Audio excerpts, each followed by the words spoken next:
Road మీద వెళ్తున్నప్పుడు మనం కొట్టే అనవసరమైన హారన్ అవతల వ్యక్తిని టెన్షన్ పెట్టవచ్చు.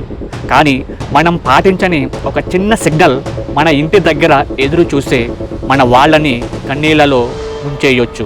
Signal jumping. 2 నిమిషాలు లేట్ అయితే పర్లేదు, కానీ ఆ 2 నిమిషాల తొందర మన జీవితాన్ని ముగించేయకూడదు. అనవసరమైన హారన్.